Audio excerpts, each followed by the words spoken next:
Hello, friends, and welcome back to Stories About Entitled People. If you've ever had a boss who thought they were hot stuff but was really just a big-headed jerk, then you'll love this one. Boss can't hire with crappy wages, so demotes me instead. Okay, but it'll cost you £1 million. A few years ago, I worked at a janky two-bed company.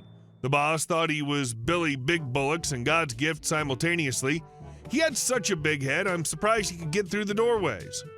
He used to drink beer at his desk for lunch and would often arrive at work late. He was also an insufferable muscle bro and walked around as if carrying rolls of carpet under each arm. Jerk. A few months into my time there, the company starts winning large orders, so he asks me to set up a small-scale production line to increase capacity and tells me the new hire will be situated there. I design it, set it up, test it, all works, and I'm feeling a sense of pride with what I've accomplished. It worked like a dream. I was confident it would work really well for the new hire. Because I'm an engineer by trade, everything was perfect, and only I knew how to fix the broken crap. Nobody else ever asked how it worked before making some very detrimental decisions. A while later, there was an issue. He couldn't hire anyone willing to accept such a crappy wage and boring work, so Billy Big Bullocks had a bright idea to demote me and make me governor of my creation. No way. Not for $9,000 less. I immediately started job hunting and told him, if that's your final offer, regard tomorrow is my final day. He panics that he's committed the company to a £1 million order due for shipping in 3 days' time. During his alcohol-fueled panic, he tells me to write up highly detailed technical manuals and processes for my replacement. The production line included some precise handwork. Piss off, I can't do that in one day. He also didn't specify what they should contain, and considering I had no help from him with this project, just complaints, I thought, F it. So sure, he got his manuals. I created Word documents with convincing titles like Technical Manual, Product Version 2.0, and How to Do This Precise Task. Inside the documents were, for example, the surprised Pikachu face and Bubbles from Trailer Park Boys looking lost. Then below, just one line of text reading, "This manual contains all the information I could find or was given." The file sizes would also indicate a lot of text was contained within thanks to the images. Therefore, at face value, they looked legitimate. I saved them to my laptop in an equally legitimate-looking folder that afternoon. Early the next morning, I came to work to collect my belongings and do some handovers and found the laptop had vanished. I said my goodbyes to my colleagues and looked over to see him looking incensed with a beer in one hand. He was so angry he didn't even look up from his desk. A friend told me later that the company missed the production deadline despite him working 12-hour days to try to catch up. Apparently, the client was extremely effed off. Don't screw over good people, jerk. So you have a £1 million order and can't pay a decent wage to people? And want to then try and short me out of over £9,000? Haha, get effed proper, mate. And our second story. Entitled Millionaire Client. I'm a decorator and began working with a couple bad apples over a year ago when I was still getting established independently. This one client has been obsessed with getting the best deal and bargain on every single item we've purchased. This is a $3 million home, and she'll squabble over even a $10 price difference. She has zero respect for my livelihood. During design presentations, she whips out her laptop to search for cheaper versions of my selections. She owns a business that has nothing to do with design and used her tax ID to fraudulently open wholesale accounts with my vendors, which are only for members of the trade. So disrespectful. I've devoted years to curating my list of vendors and learning how to procure beautiful pieces, only for someone so entitled to around me to buy wholesale instead of purchasing the product through me, and violating my policy. This woman has an eagle eye for defects that she uses to try and get credits and refunds. She ordered her own shades and got the wrong size, then spent hours on the phone until customer service agreed to give her another damn credit. She manipulated my plumber and carpenter into lowering their rates, using this tone and acting as if she's of a separate class than them. This woman thinks she's entitled to decide how much she thinks someone's worth and how much she feels like paying after the work is done. After over a year, we haven't completed much. I've redesigned some rooms 3 times and helped on rooms that weren't even on the scope because I just wanted something to get done so I can collect my check and run for the hills. Finally, I said I cannot continue the project without charging her a new fee. We've gone way over the time I charged for, and there's no end in sight. She hasn't focused, she's gotten caught up in minute details and literal dollars and cents at every turn. She derails meetings by changing focus from room to room. I sent her a bill for the balance owed and deducted the last credit she wanted. This was unacceptable to her. I should waive this fee and send her a check for the credit. What about the hours upon hours of wasted time where she asked for redesigns again and again? She pointed out this is a word-of-mouth business, and she already has an incredible new designer who doesn't mind her stealing their vendors and has cheaper prices, I guess. I told her to go ahead and see how things go if she behaves the same way with this new decorator. I called the vendor for her dining room wallpaper, and she's opened an account with them. My vendor revoked her access, and she will not be able to order the wallpaper unless she pays retail. Too bad, because my price was below retail. Classic entitled person F-up. It's a small victory, but it helps ease the pangs of disgust and violation. You need to call all the vendors and wholesale people and clue them into what she's doing. Go scorched earth. And our next story.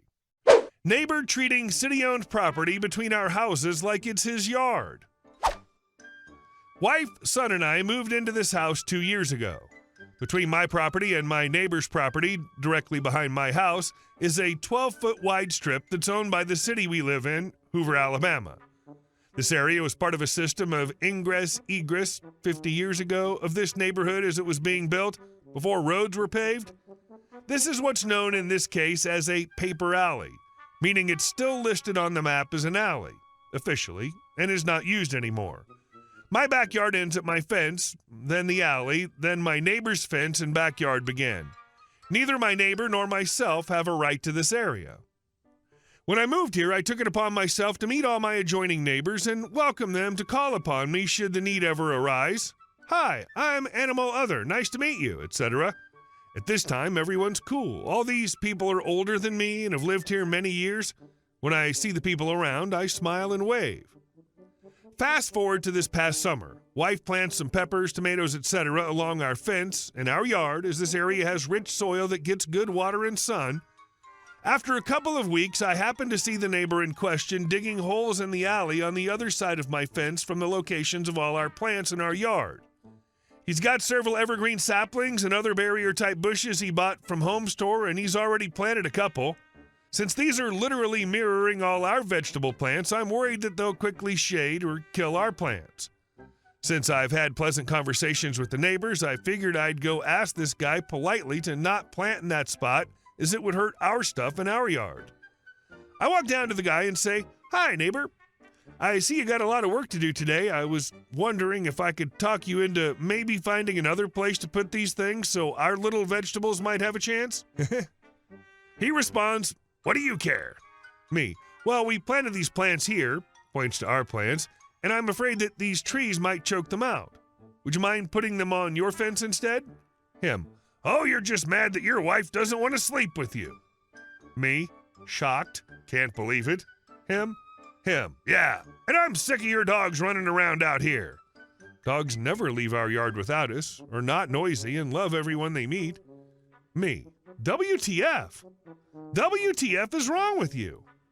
Him, "And I feel sorry for your son because he has such a so-and-so, actual words, for a dad." Me, "This alley isn't your property. You have no right to be back here landscaping and effing around by my fence." Him, "It's not yours either." Me, "Yeah, that's why you don't see me back here digging effing holes and gardening and, you effing a-hole." At this point, I told him that he was a effing a-hole and he should be ashamed of himself for acting like this. I've literally never had an interaction with a neighbor anything like this. I'm furious, and I know that I must walk away right now or this already crazy situation might get out of hand. I'm not someone to take crap for no reason, but I also don't want to have some weird beef with the guy who lives right behind me. I threw in a F you a-hole and went inside and explained what happened to my wife.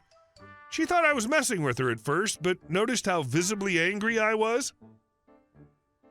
So in the next couple of weeks, I recount this altercation to my next-door neighbor, who has lived in the neighborhood for decades. He's not surprised and explains that this guy has done stuff like this to other neighbors before.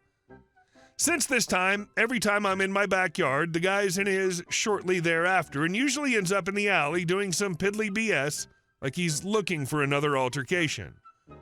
So today I come home from errands and see him in the alley, literally pruning a small hedge that grows in my yard in my fence. I called the police, but they told me there wasn't much they could do unless he made a threat or trespassed. Frustrated, I decided to take a different approach. I called the city. After explaining the situation, they assured me they'd look into it.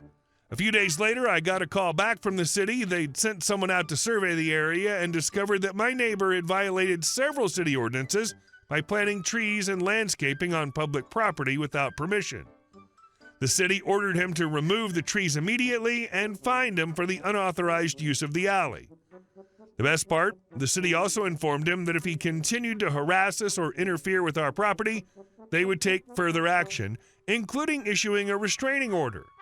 The neighbor, now thoroughly humiliated and out a few $100, hasn't bothered us since. And our last story. This is not our pool, this is my pool. Earlier this year, I, 26-year-old female, got an inheritance from a family member, and it was a godsend. I finally got to move out and get my own place after living paycheck to paycheck. My dream place. I could never get a place like this without Providence or cutting my way through the corporate ladder with a machete, but the most important part is the pool. I love it. I'd swim every day if the weather let me. It's helped me get in great shape. The problem comes from the neighbors. Mark and Kaylee have 3 kids. Brad, 16-year-old male, Chad, 14-year-old male, and Leah, 11-year-old female. They started out friendly enough, especially Kaylee, who's dripping with housewife yoga, PTA energy. She told me about a week after I moved in over a plate of cookies that the prior owners of the house were an older couple who let her kids use the pool whenever they wanted because their kids were out of the house and they didn't like quiet. I, on the other hand, love quiet. I'm introverted. I love my privacy. First thing I did when I moved in was put up curtains. I told her I was uncomfortable with that arrangement, but perhaps they could come over occasionally if they don't abuse the privilege. Cue the children abusing the privilege all summer. Every time I was out swimming, it would not be long before Chad and Brad would run over and jump in, followed by Leah with her floaties, and being teenage boys, they always want to roughhouse or gape at me or my friends when we get out of the pool and make gross comments. This would be tolerable if it happened once a week. They even brought friends a couple times, and more than a couple times, I've had to tell them they need to leave because I was with adults doing adult things, drinking, etc. So now I'm putting up a fence for 2 reasons. 1, I'm getting a dog. 2, I want my privacy. Kaylee ran out of the house when she saw me and a couple of friends hammering in the fence and digging holes for privacy hedges. I made sure everything was within regulation and right on the property line. She said if I put up a fence, it'd be harder for her kids to come over and play. I said, yep. She asked if I was planning on putting a gate between our yards. I said, nope. Finally, she asked, a little choked up, if I was depriving her kids of our pool. Our pool? I told her how in the beginning I'd said they could use the pool as long as they didn't abuse the privilege, and they did. I said now they can only come over if invited. She told me they were going to be crushed and saw me as a big sister. I told her no teenage boy looks at their sister the way those boys looked at me and my friends. She took huge offense to that, and it might have been gross to hear, but so were the comments on my bikini from her boys. It's too much. I'm not their babysitter, and I have every right to my privacy. But some people have been saying the fence is too much, and I'm going to hurt the kids' feelings. Hey guys, thank you all for watching the video. I'll see you in the next one.